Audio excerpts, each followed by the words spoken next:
Listen carefully and follow the sound to its source. Hey, Composers Love here. Today we're going to be talking about orchestration and rhythm and how dynamic it can be. So if we come over here, I have something really simple. I have a piano and it plays notes. It plays these notes. If we go to the piano. So if you were to listen to that for like 2 minutes, it'd probably not be that interesting. So what are some things you do? Well, you change the meter, or you could change the harmony, or you could change the rhythm, or you could change, you could change all these things, the style, the different lengths of notes. And so while you're writing, there's that going on. And this is all just on one voice. But one thing you can do also is you can use different instruments to enhance the exact same rhythm.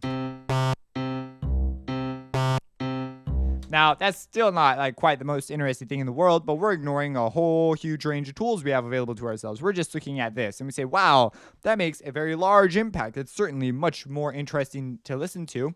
And so the moral of the story is that we can create interest by doing this and assigning different voices, different instruments to do different things. We can accomplish something that's very cool. Now, let's take a couple basic notes away from this. On the piano, when we're playing on a piano, and we play the same note over and over and over at the same length, that's not quite as interesting. So to make that more interesting, we might, a lot of people, most of the time, you'll keep the rhythm kind of the same. You'll vary it up, and you'll do those subdivision tricks we talked about in earlier videos, but you'll keep it, somewhere in the same ballpark unless you're moving on to a whole new section.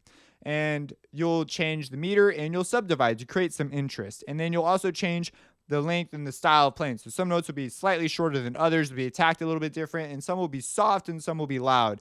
And that also creates rhythm because soft notes, if you play them soft, the mid frequencies will actually pop out more on those notes than they will on louder notes because of the Fletcher-Munson curves. Go look that up in my critical listening series if you're really curious about that. But soft loud can do some interesting things when it comes to rhythm as well. So another thing to keep a note when we move on to a more advanced thing, like multiple things going on. By the way, there are like classes on this stuff. Is we have here different attacks on the notes. So our piano, when it attacks, it's gonna go dung. But when our piano, or not our piano, our cello does it, it's playing a pizzicato. So it's like plucking the string, it's going boom. Like it sounds different. And what happens during the note changes. And there's also the fact that it's an entirely different overtone structure that changes versus our synthesizer, which has a sustain, but it doesn't come in at the same sort of intensity as the piano or the cello. It goes wah. So it's got like this wah attack. Or in this case, it's a little more forward, like da, but it's not as, I don't know, maybe it kind of is. But sometimes you'll be working with sounds that don't do that. And so by having these different attacks and these different things going on, you create a much more interesting thing to listen to. So the question is, how do we do this in music to make it and basically enhance it? So I have here this piece. It's called 8-Bit Jam. You can go look it up. It's on Spotify. And what it is this.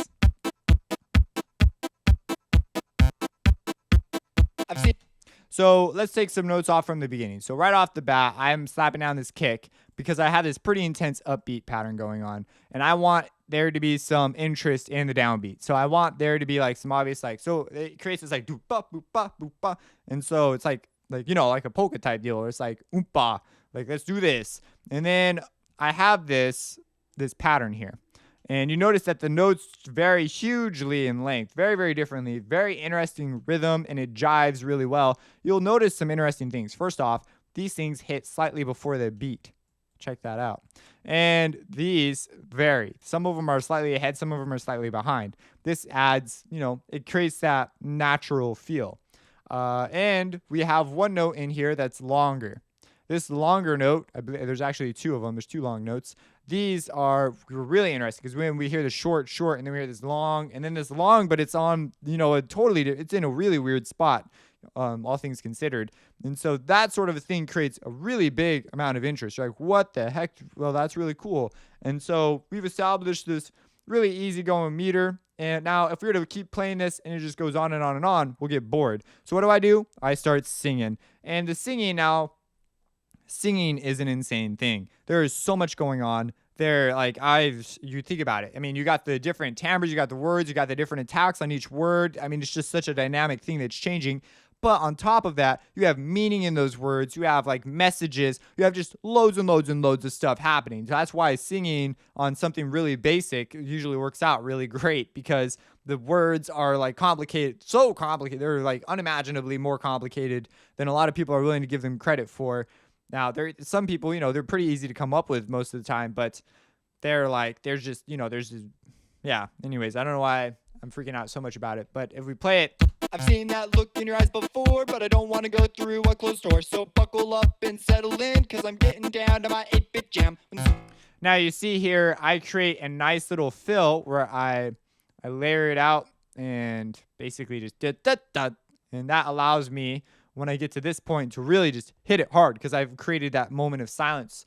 And another thing you should notice is when you're listening to the words. This stuff goes back into the background. It just disappears.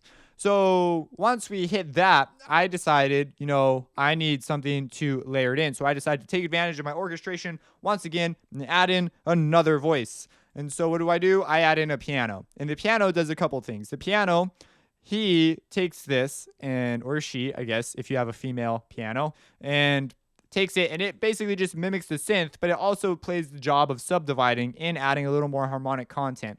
So this guy outlines the harmonic content and subdivides on the beats 3 and 4 for me most of the time. And it even provides a fill over here, which is just another variation on basically the subdivision. But because I change the harmony, it gets really different. Now you'll notice this one is very uniform, lands right on the grid. Nothing crazy here. I don't even change the velocities on this guy, but check him out. When the swingers sing and the piano plays, I felt so good I could dance all day. But not with you, oh no, not yet. I'm not skipping out on my duet. Let the drums roll in, let the moving start. Get up, get down, but don't pull apart. It's the swing, not the singing. Don't forget, when you dance, don't dance another's 8-bit jam. So you see, it just jives well. Now we have this come in, another voice, and it's just another orchestration outlining different parts. Now these are drums though, and so it's a really, really great thing to add to the meter. So I also have turned off a couple other. So I turned off a couple things that. Let the drums roll in, let the moving start. Get up, get down, but don't pull apart. It's the swing, not the singing. Don't forget, when you dance, don't dance another's 8-bit jam. So pretty cool. That's a lot louder. So what we're going to do. So yeah, that's orchestration. Now when we get here, the question is, what do I want to do? Because when we reach the drop, that's supposed to be like the craziest part, right? So I actually do scat. So that's voice, but it acts as like an instrument now, basically. And that is like super duper complicated. I take out the notion of words and just basically it's just like syllables everywhere. And then I throw in this bass. And the bass sounds like this. And all it's doing is it's just helping me push to the next beat so that people are like, oh, like they're just feeling that downbeat while I have all these other loops. So I'm essentially in full swing now. I've got everything going, and then I add in a kick, and then I add in one more line here after they've had the voice for a while, because the voice is kind of intense.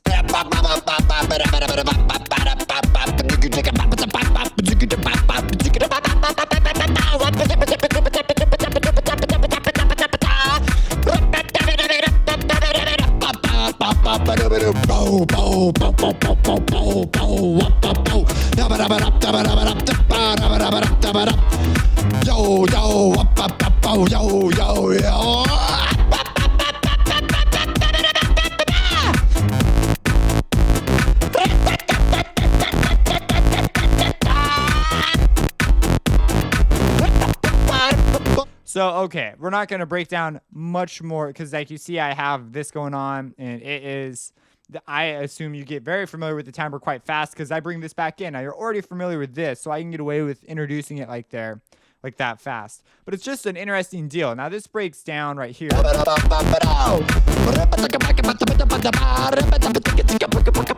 And so we're just changing the subdivision. We're just altering aspects of that to make it more interesting. And then when it breaks out, we go into our second verse and I thin things back out. That way I have room, and I actually bring in some different loops and stuff. That way I have room to get back to that level of just like all that stuff going on. And you see, I also do mess with panning. So I'm shifting your attention away from rhythm because there are a couple main points of interest. There's the harmony, the instrumentation, the rhythm, and then you have, the instrumentation, or the arrangement. That'd be the arrangement. And so some people will link arrangement with orchestration, which is it's not the same thing. Most people also just link orchestration just with orchestra work. But in the world of the modern producer, you have so many sounds and so many timbres. It's totally apart. I take orchestration in a more broad sense of just mixing sound together, taking instruments that were separate and making them sound as one new voice. And that's what I do with this kick, for example. I change it up and I layer it with a new kick